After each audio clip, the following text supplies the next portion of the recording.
Au cours des 2 dernières décennies, les changements démographiques et économiques ont contribué à faire des villes et des centres urbains l'habitat dominant de l'humanité. Les villes des pays émergents sont de plus en plus les moteurs de la prospérité mondiale, alors que les ressources de la planète s'épuisent rapidement.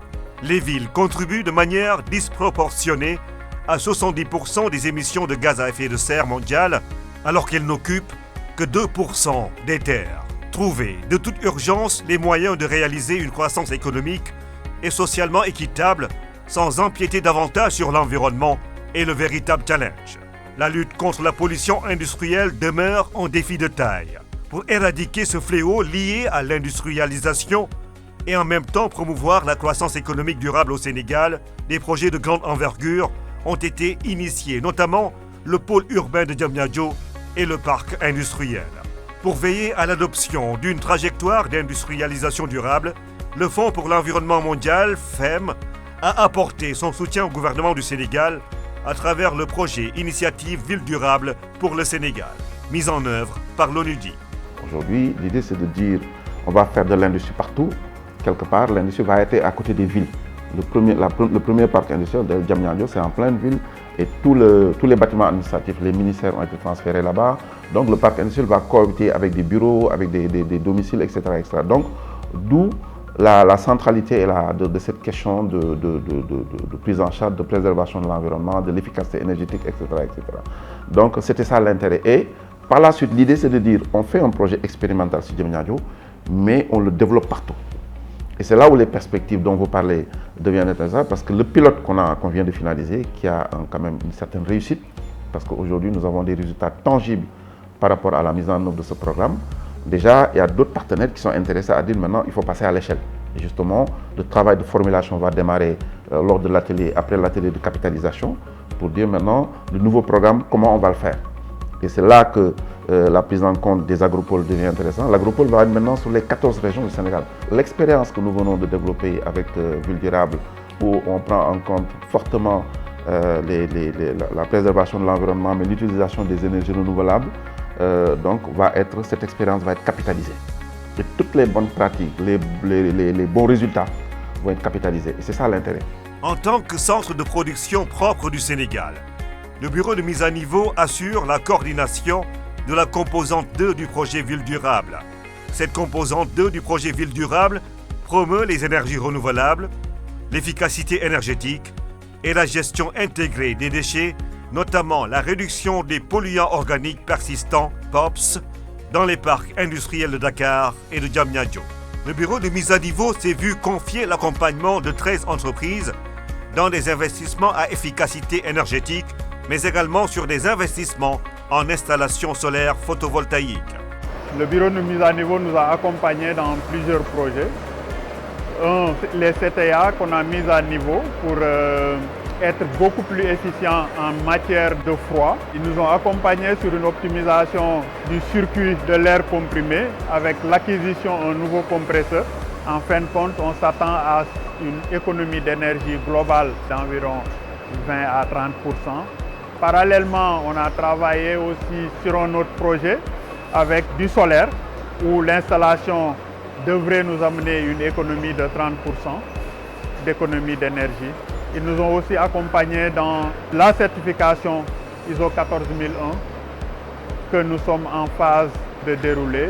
Bonjour, je suis Missira Keita, responsable du département développement durable d'Eiffage Sénégal. Et je suis ravie de vous parler de 2 projets phares que nous avons et qui rentrent complètement dans notre stratégie bas carbone. 2 projets portés par le bureau de mise à niveau qui nous ont permis à la fois d'acquérir une centrale solaire au niveau de notre atelier de Diamniadio, mais également une unité de recyclage des agrégats de béton au niveau de notre centrale à béton. Ces 2 projets sont particulièrement innovants et également pionniers parce qu'ils répondent à cette urgence climatique dans laquelle nous sommes, qui est d'éviter les émissions de gaz à effet de serre. Ce programme d'efficacité énergétique aujourd'hui a tout son sens et je voudrais dire de manière très claire que ce programme du bureau de mise à niveau est assez intéressant à double titre. À la fois, vous avez ce qu'ils appellent un investissement matériel, donc qui est un appui financier sur ces deux projets, mais vous avez également une part immatérielle qui permet aux salariés concernés par ces deux projets de bénéficier en fait de formation, de renforcement de capacités, à la fois sur le management environnemental, mais également sur l'efficacité énergétique. Nous avons mis en place la centrale solaire qui est composée de 84 panneaux, soit 33 kW. Depuis sa mise en route le 7 février 2022, elle a produit environ 25 MWh, ce qui nous a permis d'éviter environ 16 tonnes de CO2. Cette installation représente 30% de la consommation totale de l'atelier de Diamniadio Eiffage Sénégal. Vous avez derrière vous une unité de recyclage des agrégats de béton qui est un projet qui a été financé par le bureau de mise à niveau. Ce projet est particulièrement innovant, c'est d'ailleurs une première au Sénégal dans le milieu du BTP. Donc ce projet consiste en quoi? Les malaxeurs remplis de béton, en tout cas qui ont déjà travaillé sur les projets, viennent ici pour nettoyer ces malaxeurs. Et vous avez cette machine de marque Bipco qui va au nettoyage récupérer les agrégats de béton et ces agrégats entassés vont être réutilisés pour pouvoir refaire du béton derrière. On est en plein dans une démarche d'économie circulaire.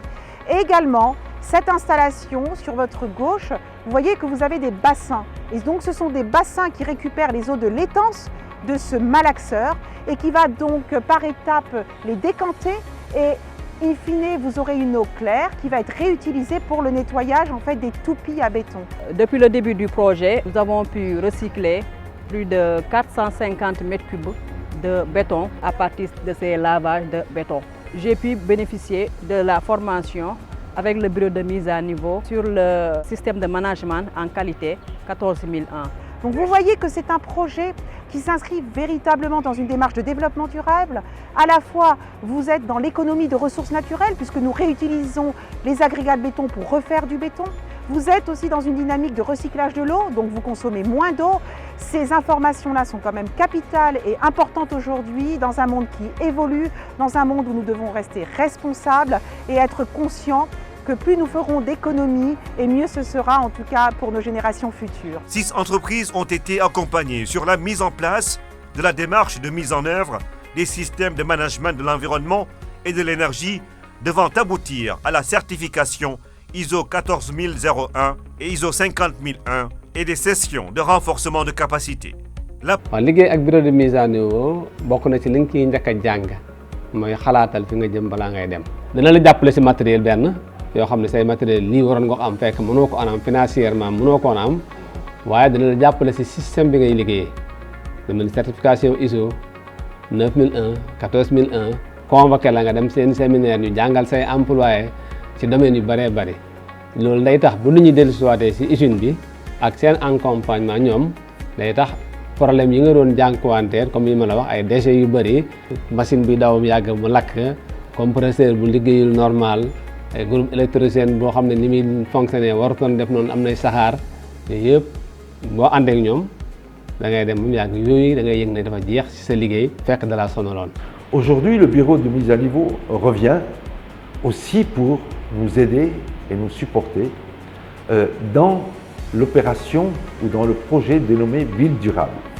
Je salue vraiment l'initiative du gouvernement et du bureau d'être au diapason de tout ce qui se fait en plus récent dans le monde, c'est-à-dire les villes durables. Donc, dans ce cadre-là, nous saluons grandement l'approche du bureau de mise à niveau qui nous a aidés à installer un système d'approvisionnement électrique en solaire et ceci va contribuer et contribue à une réduction de notre facture énergétique, de notre dépendance énergétique. De la même manière aussi, le bureau est en train de nous accompagner, d'accompagner IBS pour une certification ISO 14000 qui concerne l'environnement.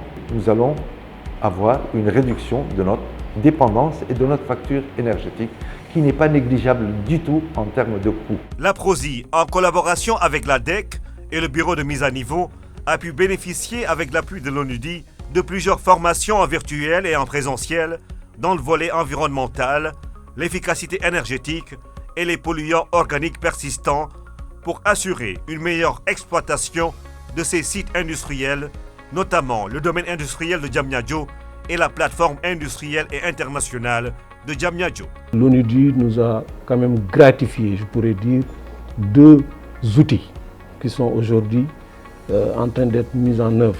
Je peux en citer. Le premier, c'est un outil, un toolkit, où nous ont amené un expert, c'est l'agence en a bénéficié et même les entreprises qui sont installées.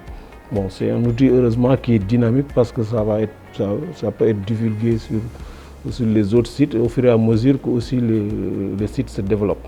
Donc cet outil-là, c'est pour permettre aujourd'hui de mesurer les performances environnementales dans chaque site. Ça nous permet aujourd'hui d'avoir des remontées d'informations sur les déchets, sur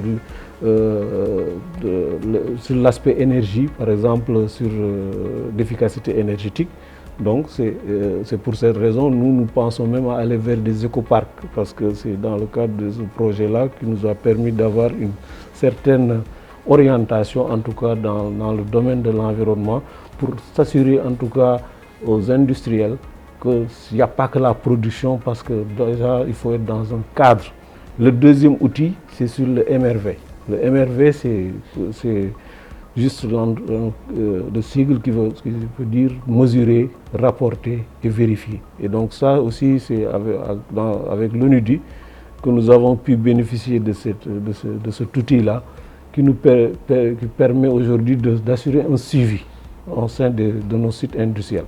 Et ça génère même des rapports qu'on pourra en tout cas remettre à la hiérarchie, que ce soit le ministère et même nos autres partenaires. La direction de l'environnement et des établissements classés, chargée de la coordination, de la planification et du suivi de la mise en œuvre des volets énergie et environnement, en coopération avec les partenaires institutionnels au niveau national, APROSI, DGUIA, DGPU, ainsi que les structures ayant un contrat de prestation de services avec l'ONUDI. Le projet nous a permis en tout cas de faire cette cartographie-là, et justement de proposer des mesures qui puissent nous permettre de gérer les impacts environnementaux de l'activité industrielle, mais également les risques pouvant découler de ces activités.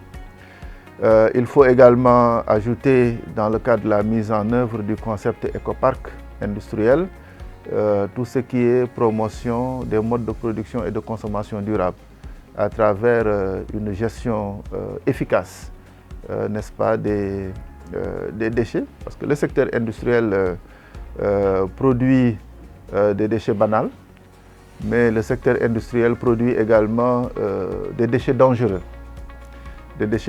D'où la nécessité de mettre en place un dispositif qui puisse permettre donc de gérer de façon écologiquement rationnelle, comme on a l'habitude de le dire, ces déchets et d'éviter qu'ils se retrouvent dans la nature et causent des dégâts à l'environnement, aux écosystèmes, mais également impact sur la santé des populations. Ce programme a eu des résultats satisfaisants et gagnerait à être reproduit sur une large échelle. Le programme Ville durable, donc c'est un programme qu'on a déroulé de 2019 à 2022 et dont l'objet était d'accompagner donc les entreprises, principalement les entreprises industrielles, dans la prise en compte du développement durable. Donc il s'agissait essentiellement d'appuyer ces entreprises pour qu'elles puissent mettre en place des systèmes de production propres, qu'elles puissent intégrer dans leur production d'énergie la production d'énergie solaire photovoltaïque et également qu'elles puissent prendre en compte donc, la gestion des déchets, donc la gestion des POPs. Et donc lors de ce programme, nous avons eu à accompagner donc, une dizaine d'entreprises, 13 entreprises très exactement, qui ont été appuyées pour mettre en place des systèmes de production propres, pour intégrer dans leur activité les systèmes de management de l'environnement ou de l'énergie. Et cet accompagnement donc, a donné lieu donc, à des formations sur les volets de l'efficacité énergétique, mais également sur le volet du management de l'énergie et du management de l'environnement également. Ça a donné donc la réalisation d'investissements donc de l'ordre de 1,6 milliard de francs CFA d'investissements qui ont été donc réalisés dans ce cadre Par rapport aux objectifs qui étaient assignés au projet, donc notamment c'était en termes d'énergie donc renouvelable installée. Donc nous avions l'objectif d'installer 1 MW d'énergie renouvelable, donc énergie solaire installée.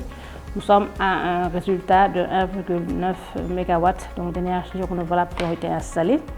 Et également en termes de CO2 évité, donc nous étions à un objectif de 6 000 tonnes équivalent de CO2 évité. Nous sommes à un résultat de 36 000 tonnes équivalent de CO2 évité. Donc pour dire que nous avons atteint des objectifs qui sont largement au-delà.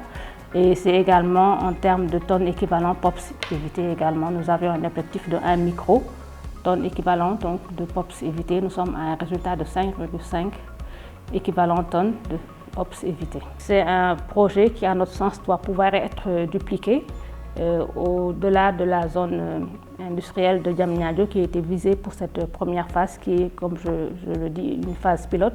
Donc on puisse également aller et dupliquer cette aventure dans d'autres zones industrielles, dans d'autres zones économiques qui sont implantées un peu partout au Sénégal. Les actions menées sur l'avenir des villes du futur déterminent aujourd'hui l'avenir de notre planète. Choisir d'agir durablement, c'est décider de construire des villes où les citoyens du monde jouiront d'une qualité de vie décente sans porter préjudice à notre environnement.